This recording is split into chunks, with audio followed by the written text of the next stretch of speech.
This is the Wei River in northern China, the cradle of Chinese civilization. Its lowest soil was blown here by the last ice age, and from this yellow earth, men have carved and molded their habitat and fields, pottery and art. Cities were built with it, spectacular but ephemeral cities, which have eventually returned to the earth. That civilization is now being brought dramatically to life. From the soil are now being unearthed some of the most remarkable treasures the world has ever seen. As it yields up its secrets, these discoveries are pushing back the frontiers of Chinese history. From this strategic heartland, too, were launched peasant rebellions that have toppled dynasties and succeeded in the conquest of China. Xi'an, the capital of Shaanxi province, was formerly Chang'an, the city of everlasting peace. It began as a Neolithic settlement beside the River Wei and became in the 8th century the capital of an empire that stretched from the Yellow Sea to the Tarim Basin, the largest empire in the world.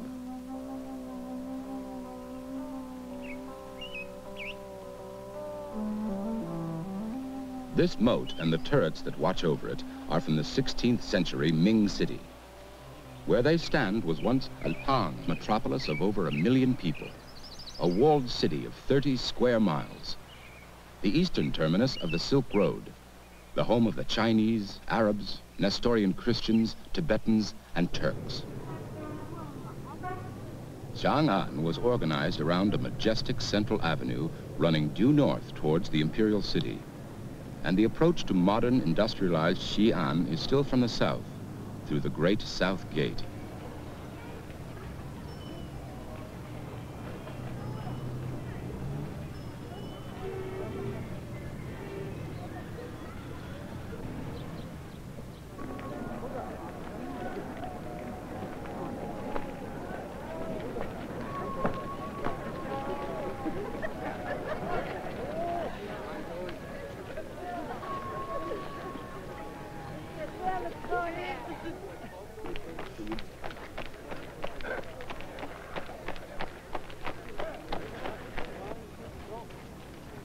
Tai Chi is part exercise, part meditation, and part martial art. It is an ancient discipline which is now practiced as a group exercise in urban China.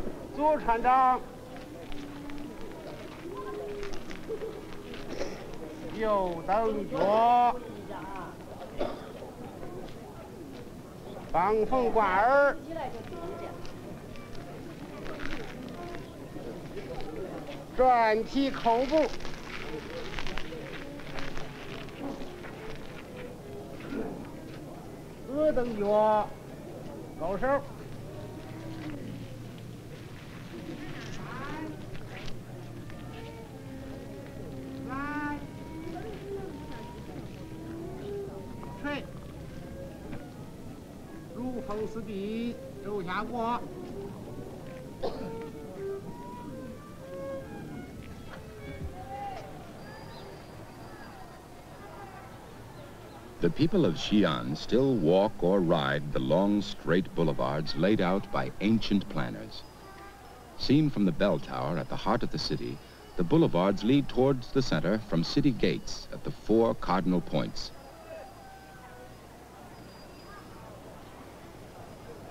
In the 20th century, the bell tower became of strategic value, and guns were mounted on its balconies.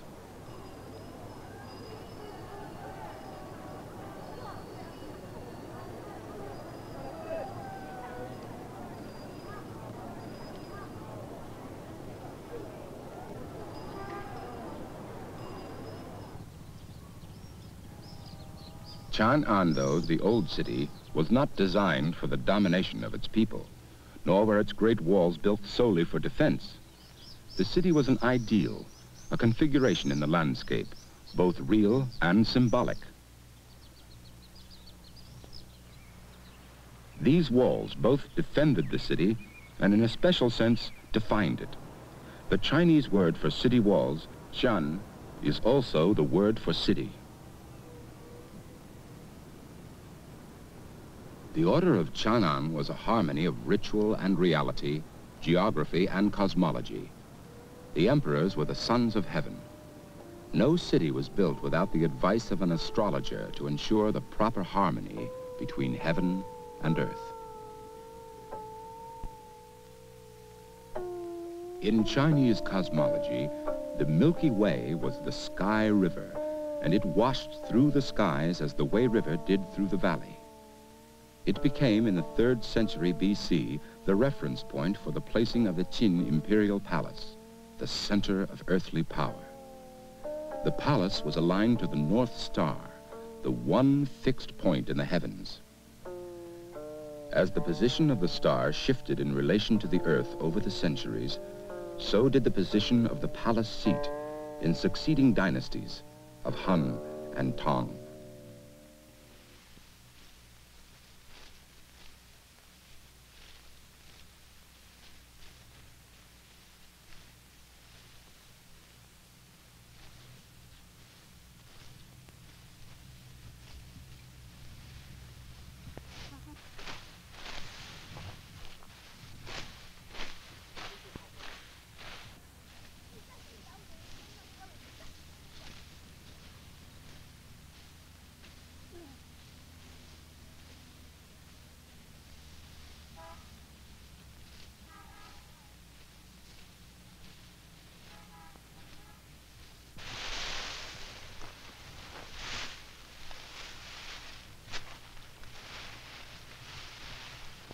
"40 miles from Xi'an, the same wheat and millet fields that sustained the Neolithic farmers sustain the peasants of modern Shaanxi.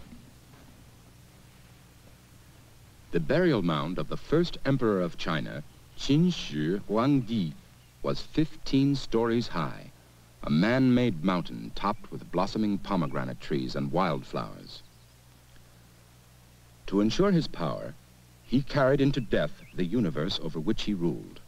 Recreated in his tomb were the heavens and the earth, pavilions and palaces, rivers and oceans of quicksilver. 700,000 laborers, it is said, worked here for decades to create this elaborate microcosm of the universe in the spirit city of the dead.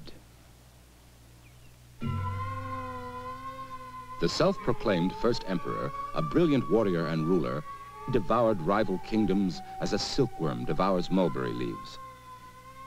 His most important contribution is the unification of China, which lasted over 2,000 years. He was an obsessive builder and destroyer, and spent the lives of 1 million men linking together the Great Wall of China. At Shenyang, he built an immense pleasure palace, the Afuangong, whose main hall could seat 10,000 people. Ruthlessly protective of his own power, he sequestered 120,000 aristocratic and wealthy families from the 6 defeated states at his capital, where he could keep an eye on them. All that is left today are the broken and scattered shards, the rubble of a grand palace that was never finished. For all his desperation for immortality, he died in 210 BC at the age of 49.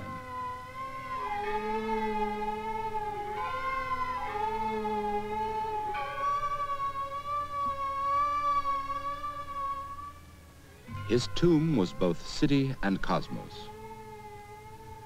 The central tiered mausoleum represented the summit of worldly power and the height of heaven. A spirit city was built around it, and beyond that were built walls 23 feet thick to enclose a further city as big as a city of men. A mile away, 3 vaults were dug, containing a vast terracotta army to guard the emperor in his afterlife.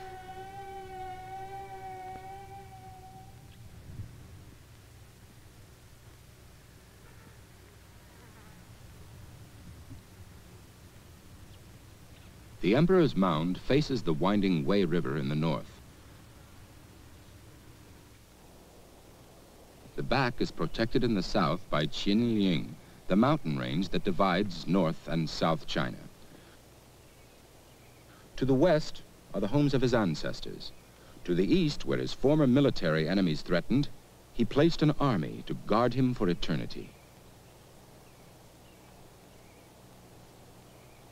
In the spring of 1974, members of a local commune, while digging a well, stumbled upon what appears to be the most important and spectacular find in Chinese archaeology.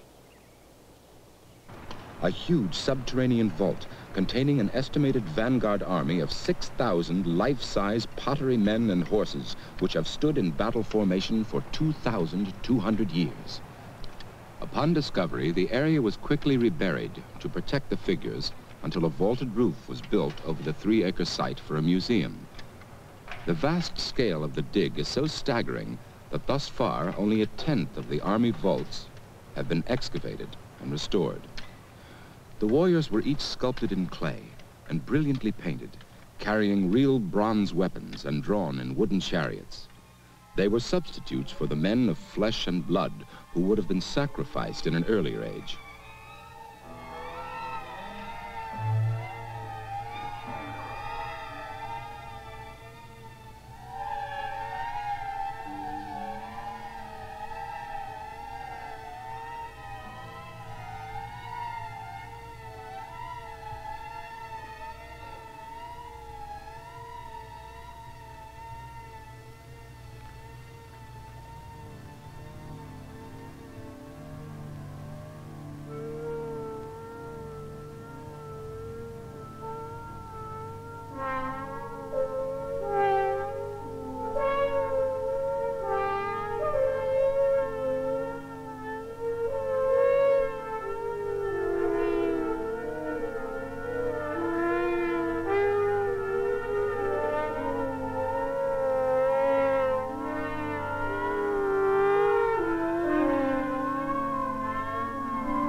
We took a survey of the soil and defined the boundaries of the area. We completed test excavations, then reburied the entire site until the vaulted roof was built. We really only started digging again in 1977.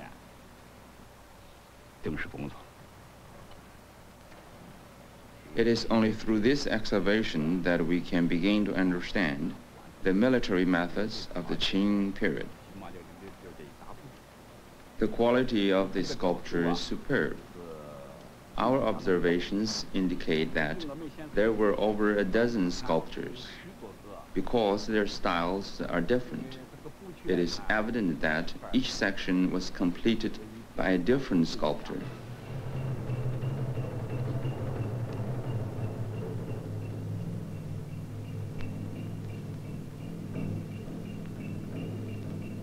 Even the facial features reflect the different ethnic characteristics from the various regions of the country. There are faces from the Central Plains, Sichuan, and other minorities.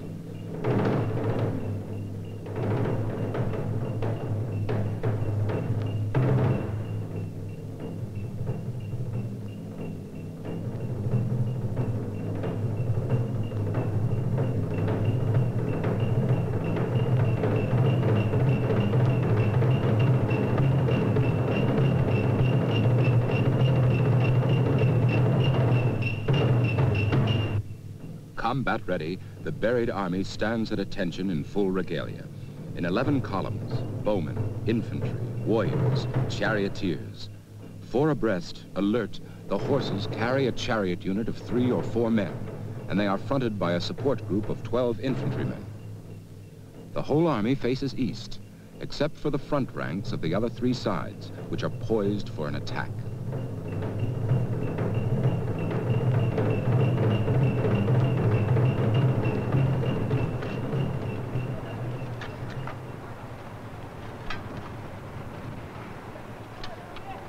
The dig is led by professional archaeologists who give on-the-job training to students, peasants, and commune workers from the surrounding countryside. Up to 700 people may be working at the site at any one time.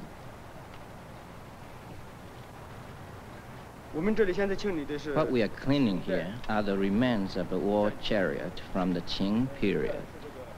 Originally, ancient chariots all carried parasols. Here is the pole for the parasol, and here is the axle, which extends to the other end of the chariot. At first, I knew very little, but after I was taught by my teacher, I began to learn slowly how to work. This is my teacher. We organize a training program for farmers and workers. Each training session has about 40 to 50 people, and each session lasts 3 months.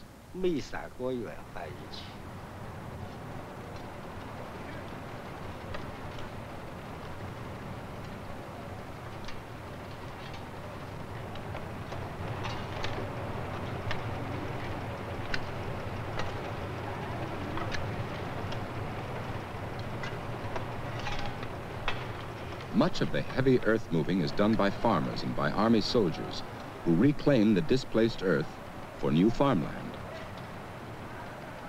The Qin Empire, which was intended to last for 10,000 generations, fell only 4 years after the first emperor's death.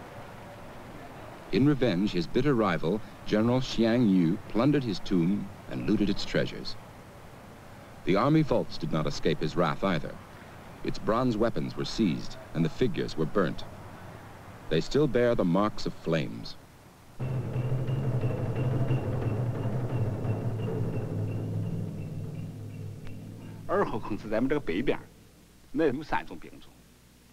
The number 2 vault is north of here, and there are 3 types of soldiers. One is the foot soldier, which includes the archers and those carrying lances and spears. Then there are the cavalry and the charioteers.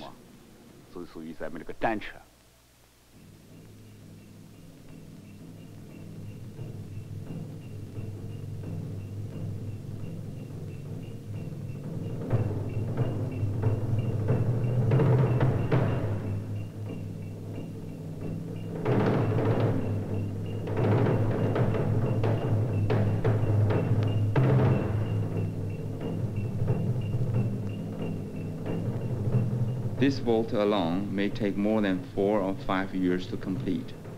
It is impossible to estimate when the excavation of the whole area will be completed. Perhaps the next generation, or even the next generation. 不可能了，下一代或者下下一代才能完成这个任务。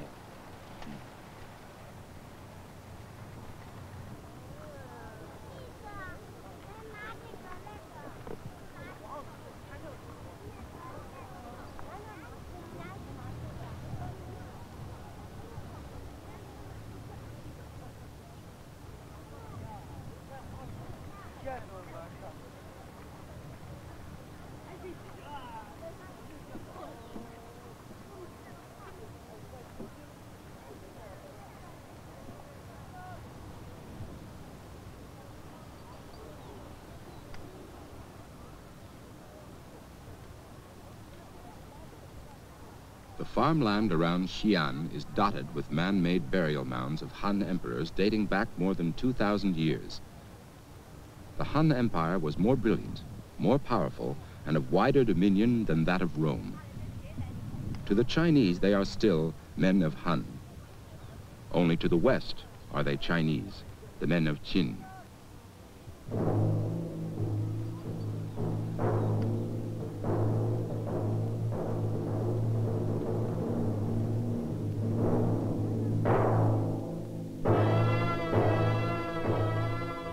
This is the tumulus of Wu Di, the martial emperor of Han.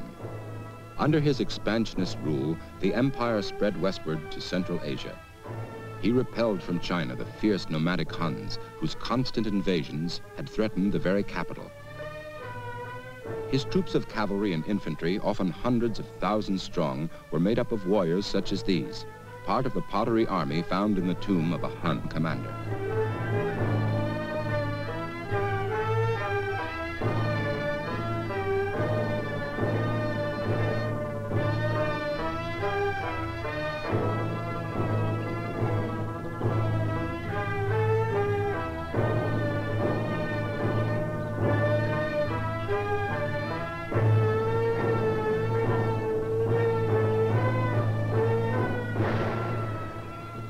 Outstanding commanders and loyal courtiers were honored with graves close to their emperors in the valley north of Xi'an.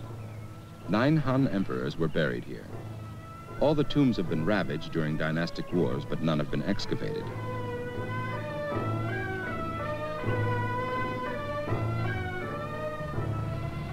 Every inch of land, right up to the edges of the mounds, has been claimed for agriculture, for wheat and millet, corn and cotton, to feed and clothe the huge population.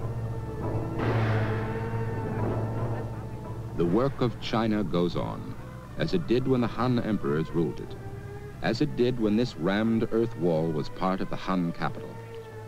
The farmer, surrounded by monuments, coexists with the past.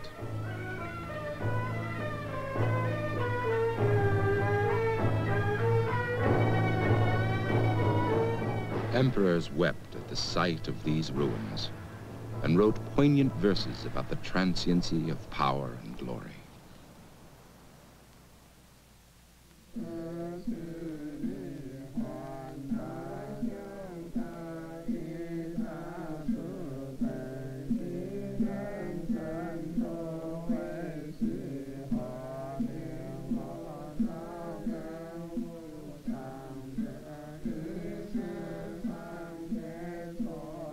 More durable was a faith, Buddhism, brought from Central Asia along the Silk Road.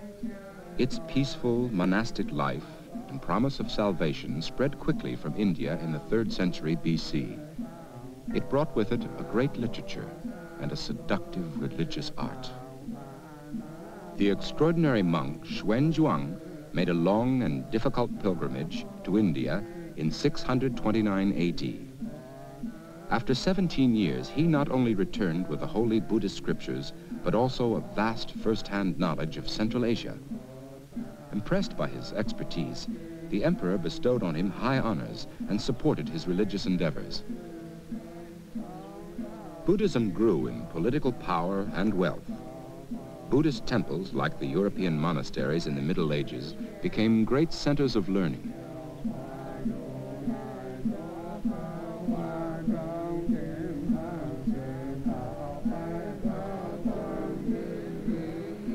The Little Goose Pagoda was once part of a complex of 7th century temple buildings built by Empress Wu Zetian. Now only a small courtyard remains. From it one looks across Chang'an, once thriving and cosmopolitan, the largest city on earth. Within its walls is its sister pagoda, the other extant example of Tang architecture, the Big Goose Pagoda.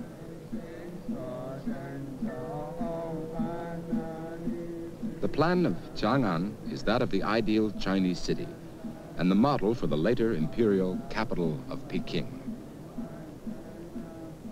Chang'an was laid out in a rectangular grid and according to cosmological principles. Its north-south axis strikes toward its spiritual focus, the imperial palace and the throne of the Son of Heaven. The city is really 3 cities, the imperial palace within the imperial city, the outer town divided into walled districts which were closed at night for internal security. The whole is surrounded by a thick wall with 8 gates to the north and 3 on each of the other sides. Modern Xi'an sprawls beyond its 7th century Tang boundaries. It incorporates an urban center, suburbs, and large tracts of farmland.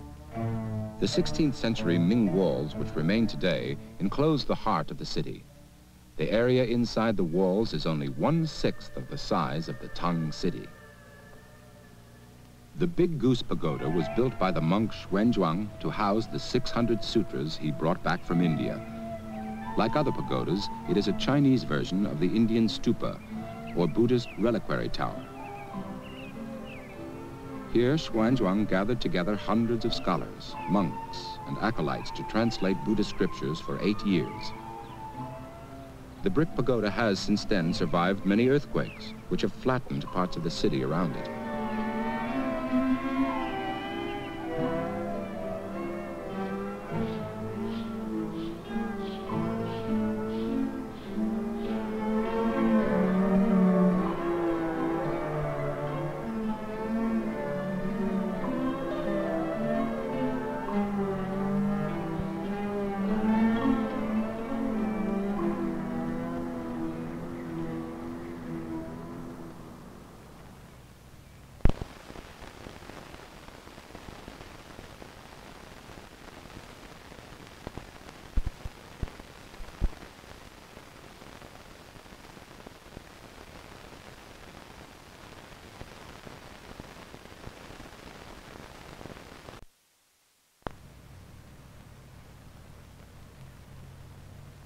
When Xuanzhuang died, a pagoda was built in his honor for his remains.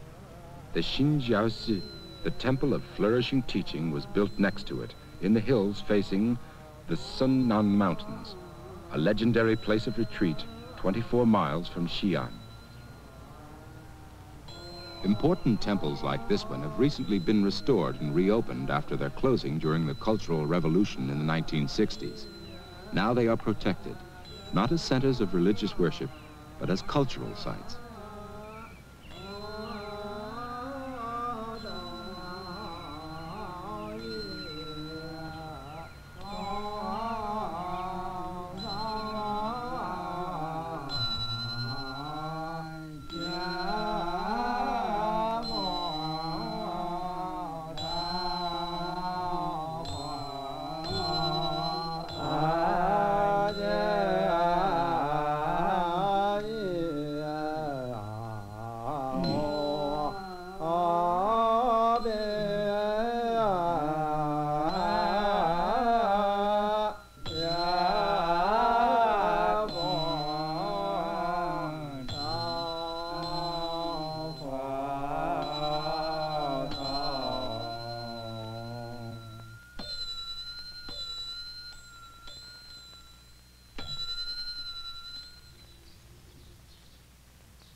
"36 miles south of Xi'an, at the foot of the Guifeng Hills, a palace retreat was built here in the 5th century.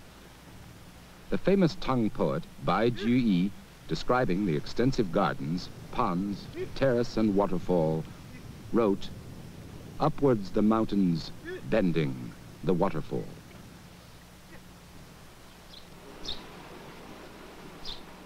Later, the Zhaozhang temple was built on the site. In its heyday, thousands of devotees worked here to translate Buddhist scriptures.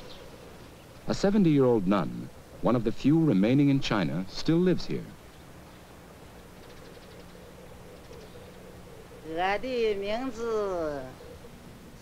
My name is Yuan Zhao. My family name is Li. I'm a native of Fuyu District, Jilin Province. I was a sickly child, so my parents placed me in a nunnery. It wasn't until I was 16 that I, myself, wished to become a nun. My head was then shaved, and I attended the Buddhist Institute to study Buddhist teachings and sutras. After graduation, the head monk asked me to teach other nun students. In 1932, I went to Zhejiang province to take my vows as a novice.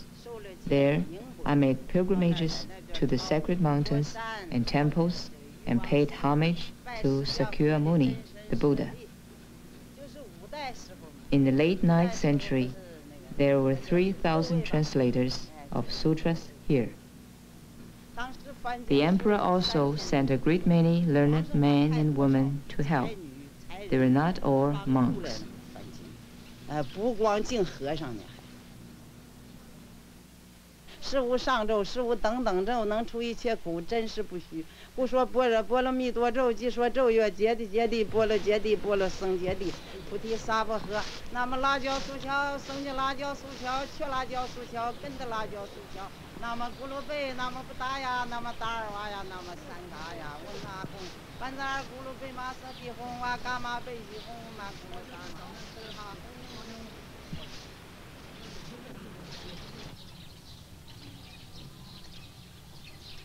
Beilin, the forest of Stiles, is a storehouse of the oldest and largest collection of calligraphy carved on stone.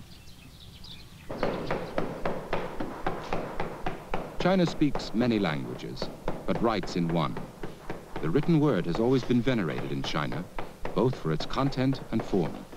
In Chinese writing, the style is the man. In the museum are hundreds of carved stone tablets, the living history of Chinese writing through the ages, the copied hand of scholars, emperors, and monks. Picture, style, idea, and moral character. In Chinese writing, all these are one. 2,000 years ago, this was the official script of the Imperial Civil Service. This full-bodied script was perfected by Yen Sin Xing in the 8th century and comes from his family shrine. This mad cursive script is the work of the Buddhist monk Wai Su, who drank excessively in order to express in his writing exuberance and freedom of spirit. It has been compared to a startled snake and a violent rainstorm. The brush of the writer is also the brush of the painter. These examples of ancient calligraphy are works of art. So are the rubbings taken of them by museum craftsmen using an ancient method. A thin sheet of moistened paper is put over the slab. Ink is then applied with a stamping pad in evenly distributed layers. Finally, the impression of the stone is delicately pounded into the paper. This meticulous process takes several hours.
pounding of the steles throughout the centuries has made the stones quite fragile.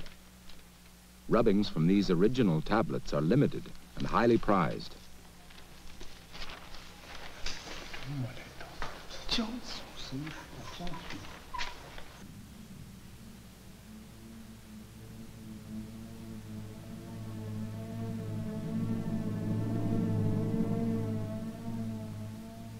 Majestic and imposing, the mountain ranges north of Xi'an were chosen by Tang emperors for their burial sites. Being Taoists, the emperors took extreme care in selecting their tomb sites in harmony with the vital forces of nature. The ruthless Empress Wu Zetian, the only woman in Chinese history to rule in her own right, was buried beside her husband, Emperor Gaozong, in the great city of the dead, Qianling. Facing south from her mound towards her capital of Chang'an, one can see the Spirit Way, the equivalent of the north-south ceremonial axis of a city.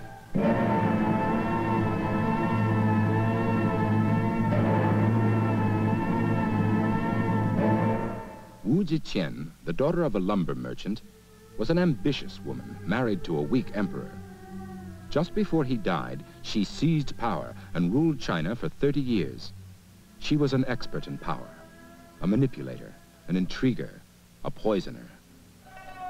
But under her able rule, the economy, the arts, and religion prospered.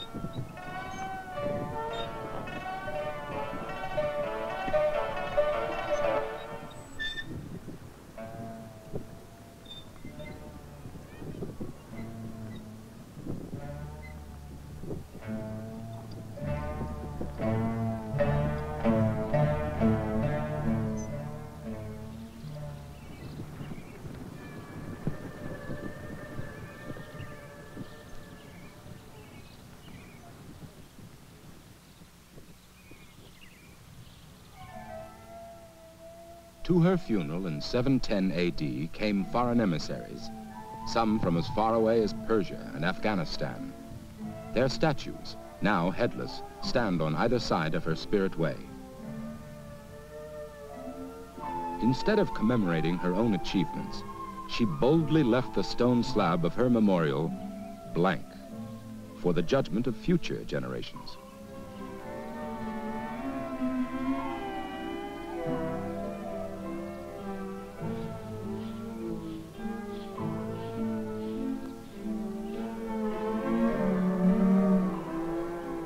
The entrance to her tomb has been discovered, but the Chinese are awaiting better conservation techniques before unearthing the splendors within.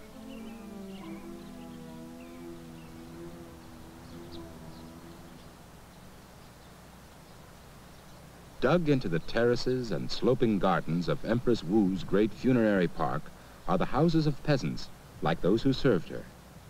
These underground houses, carved out of the same earth which built her capital, have been built in Shanxi for centuries. They are its folk architecture, uniquely adapted to the environment.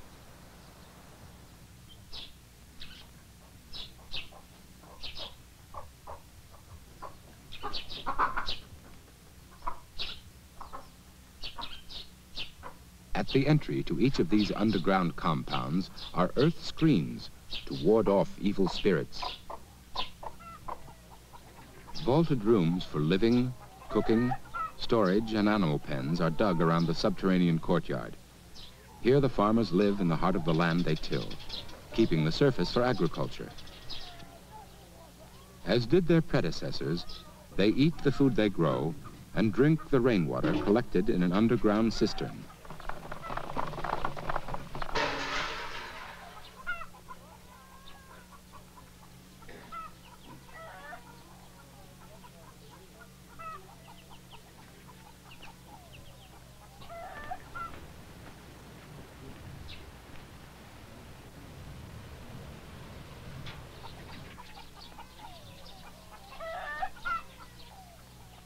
Dug into the loess, these dwellings are naturally insulated against extremes of heat and cold, and protected from the fierce winds and dust. In winter, the heat from the kitchen stove is channeled by a duct to the kang, a platform bed in the living quarters.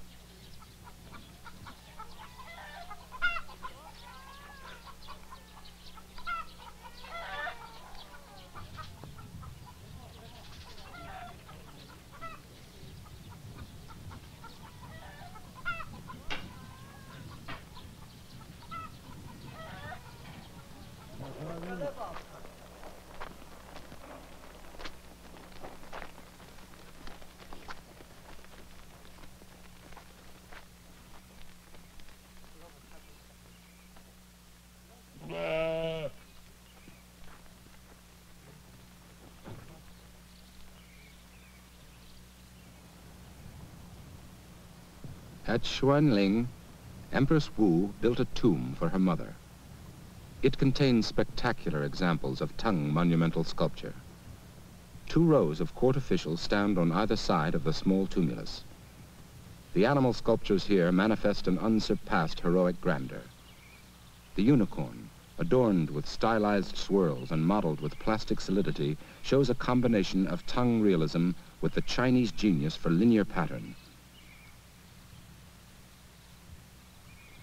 The lion vividly portrays a beast of ferocious vitality, representing the culmination of the mature Tang style in the 7th century. All later guardian lions are said to be modeled after this fierce creature. Within the imperial mausoleum complex of the Empress Wu is the tomb of her granddaughter, the tragic Princess Yongtai. Like most Tang royal tombs, it is oriented on a north-south axis. A steep corridor descends 33 meters underground. Vertical shafts open onto 4 compartments in the corridor. The walls of the passageway are decorated with paintings of the princess' attendants, officials, and grooms.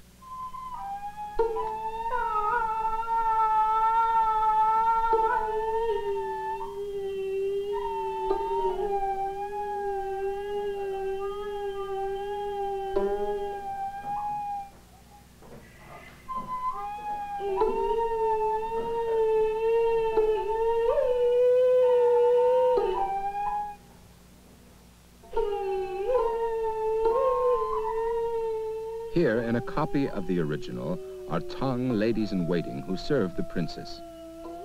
They were the ideal feminine beauties of their time and the trendsetters of Asia.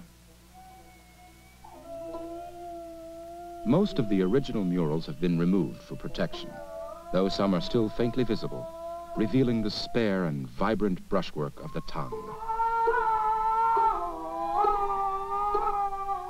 The inner chamber contains the beautifully engraved stone sarcophagus of the princess, who, according to her epitaph, died in childbirth at age 17.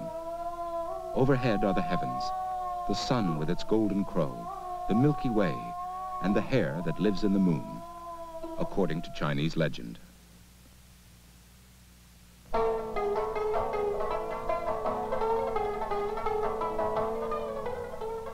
Niches in the walls of the side compartments hold multicolored glazed figurines of ceremonial troops and Tang ladies playing sports and hunting.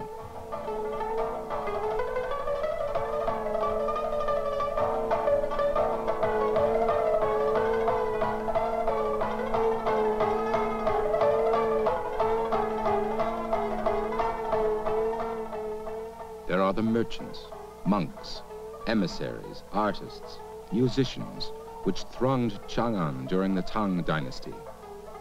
The caravans which plied this silk route across the central deserts of Asia to merchants of Antioch and Constantinople. The foreign grooms with their bulging eyes and beards who tended the horses and camels of the Chinese. Some of them were Muslims, and more than 1,000 years ago, they brought to Chang'an their religion, Islam.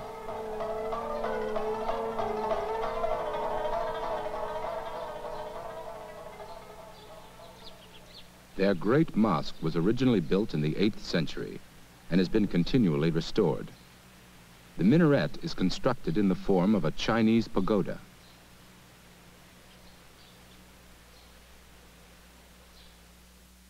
This map of Mecca was painted by an 18th century Chinese imam who lived in Xi'an but who had never been to Arabia.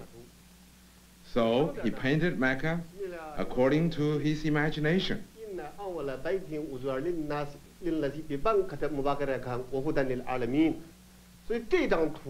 The painting has Mecca in the center. This is Mecca. This is Medina. This is Baghdad. This is Bukhara. This is Horaz. And this is Rome. Xi'an today has a large and culturally distinct Muslim community. The devout come here 5 times a day to pray. During the Cultural Revolution, when other religions were suppressed, the strong Muslim minority was allowed to continue its worship.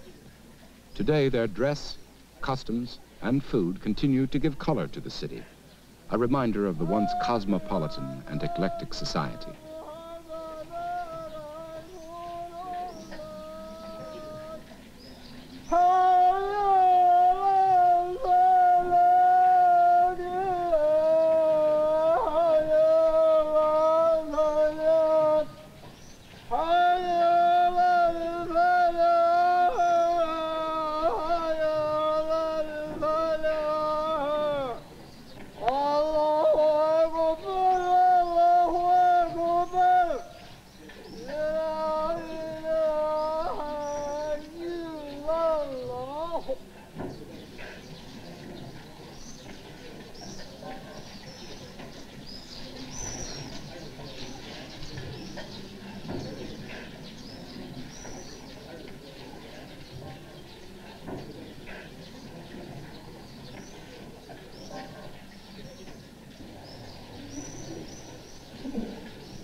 Like all modern cities, Xi'an relies on the countryside for its food.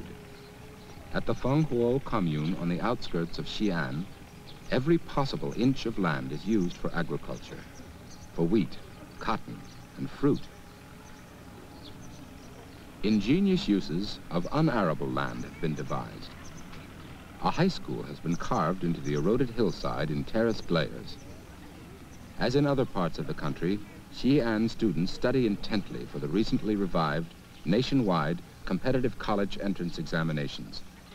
Only 1 out of 20 students who take the test will be able to enter college.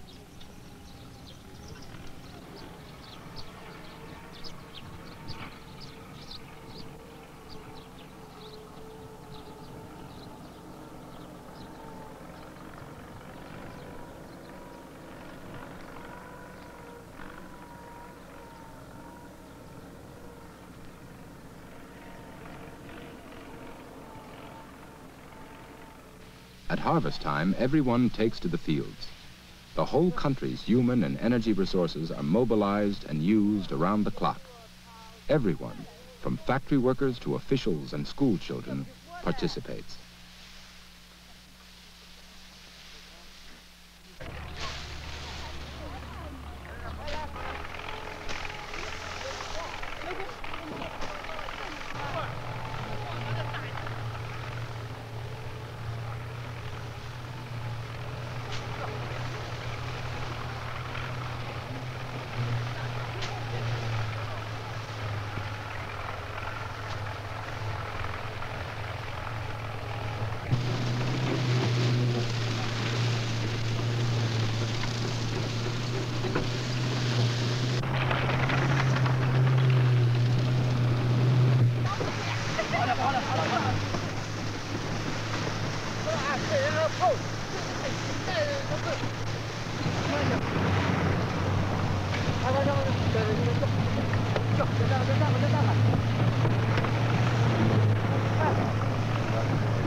The great cities of the Wei River, which were born of this earth, have returned to it. After thousands of years, new energetic factors have come into play. Increased population, mechanization, and mass communication. In the Wei Valley, land, race, and tradition have interacted to produce one of the highest realizations of man's vision of order in the universe. The Earth will one day yield up an unparalleled record of its past. For millennia, the Los Earth has played a vital part in shaping man's history. The way man shapes it today will be its future.